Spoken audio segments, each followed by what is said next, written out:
কবর খুঁড়ে তোলা হচ্ছে বাবার লাশ। 7 মাস পর ব্যবসায়ী মাহে আলমের কঙ্কালসার লাশ তোলা দেখে ছোট ছেলে সুমন রানার চোখে মুখে তখন মিশ্র অনুভূতি। এতদিনে শরীরের মাংসপিণ্ড সব গলে শেষ, তবু হাড়গোড় যা থাকে সেগুলো মুসলিম রীতি অনুযায়ী দাফন করার জন্য অধীর আগ্রহে অপেক্ষা করছেন।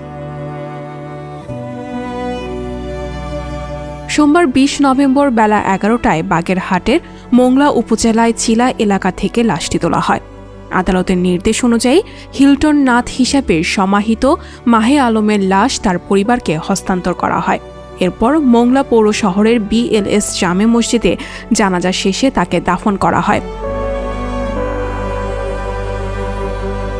লাশ উত্তোলনের সময় মোংলার সহকারী পুলিশ সুপার মুশফিকুর রহমান তুষার, উপজেলার নির্বাহী ম্যাজিস্ট্রেট মোহাম্মদ হাবিবুর রহমান, মোংলা থানার নির্বাহী কর্মকর্তা মোহাম্মদ শামসুদ্দিন, স্থানীয় ইউপি চেয়ারম্যান মোহাম্মদ গাজী আকবর হোসেন সহ মাহে আলমের পরিবারের লোকজন উপস্থিত ছিলেন। চলতি বছরের 7 এপ্রিল সুন্দরবনে মাছ ধরতে গিয়ে নিখোঁজ হয়েছিলেন জেলে হিলটন নাথ। ঘটনার 3 দিন পর মোংলা বাজারে গিয়ে ফিরে আসেনি ব্যবসায়ী মাহে আলম। 13 এপ্রিল সুন্দরবনের করমজল বন্যপ্রাণী প্রজনন কেন্দ্র থেকে অর্ধগলিত একটি লাশ উদ্ধার করা হয়। ময়নাতদন্ত শেষে পুলিশ লাশটি হিলটন নাথের পরিবারকে হস্তান্তরের পর সমাহিত করা হয়, কিন্তু লাশটি মাহে আলমের বলে স্বজনেরা দাবি করলে বাধে বিপত্তি। পরে DNA পরীক্ষায় জানা যায় লাশটি মাহে আলমের।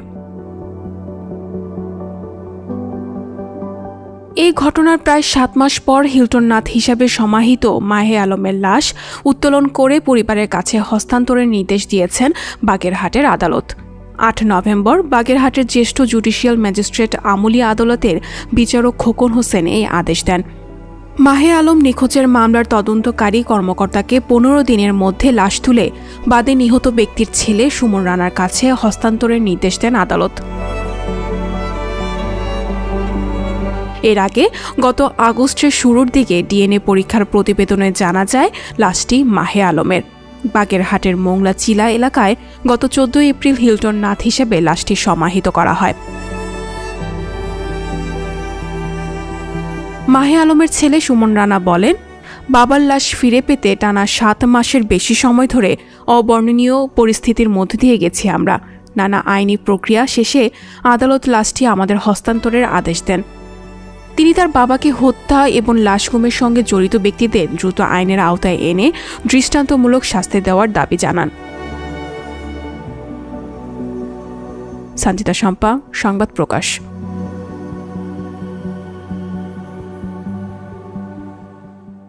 সংবাদ, ফিচার ও অনুষ্ঠানের জন্য ভিজিট করুন সংবাদ প্রকাশের ওয়েবসাইট এবং যুক্ত থাকুন ফেসবুক পেজ ও ইউটিউব চ্যানেলের সঙ্গে।